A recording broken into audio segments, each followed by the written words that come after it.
Saat senja mulai turun, cahaya keemasan menyinari hutan yang lebat.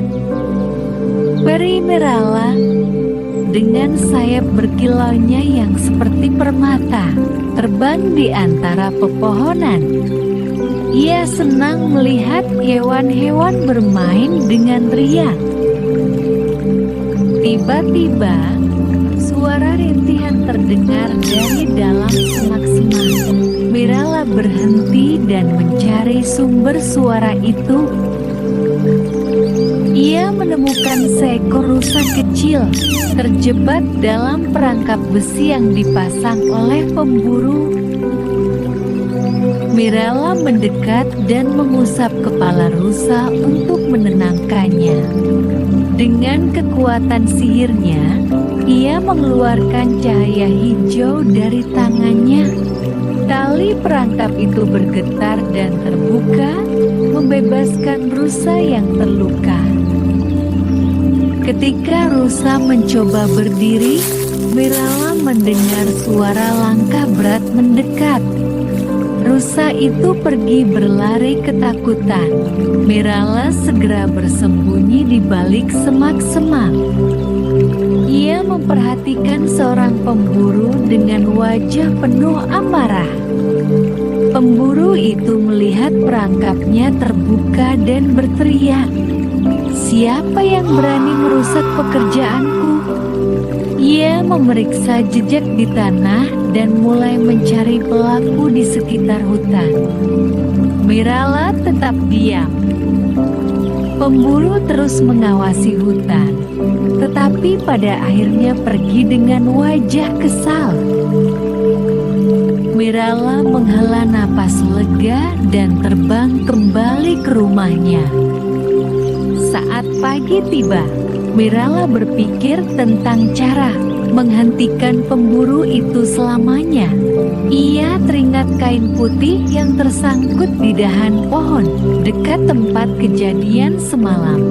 Sebuah ide pun muncul di kepalanya. Merala kembali ke tempat perangkap tadi malam dan melihat pemburu telah memasang jebakan baru. Kali ini, ia membawa senapan dan tampak lebih waspada. Merala menggunakan sihirnya untuk membuat kain putih itu melayang perlahan di udara. Ia mengendalikannya agar tampak seperti sosok menyeramkan yang bergerak di antara pepohonan. Sambil mengendalikan kain, Merala berbisik dengan suara yang bergema, "Siapa yang berani mengotori tanah suci ini?"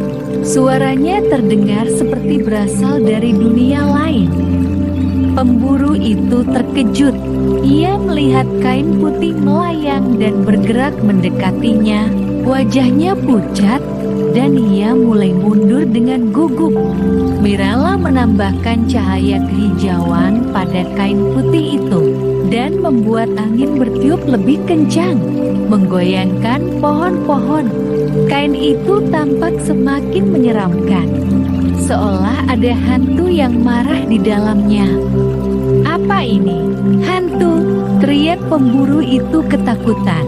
Ia mencoba mengangkat senapannya, tetapi tangannya gemetar hebat. Merala berbicara dengan suara yang lebih dalam. "Pergilah dan jangan pernah kembali, atau kau akan dikutuk selamanya." Pemburu itu berteriak dan lari sekencang-kencangnya, meninggalkan senapannya di tanah. Ia tidak berani menoleh ke belakang. Merala turun dan melihat senapan pemburu yang tertinggal. Dengan satu mantra, ia mengubahnya menjadi sekumpulan bunga liar yang harum. Rusa kecil yang ia selamatkan kemarin muncul bersama hewan-hewan lain. Mereka semua berkumpul di sekitar Merala, menunjukkan rasa terima kasih mereka. Merala tersenyum melihat hutan kembali damai. Tidak ada lagi ancaman pemburu, dan semua hewan bisa hidup dengan tenang. Sejak hari itu, cerita tentang roh hutan yang menakuti pemburu tersebar luas. Tidak ada yang berani kembali untuk memasang perangkap di sana. Mirella terbang ke langit sore.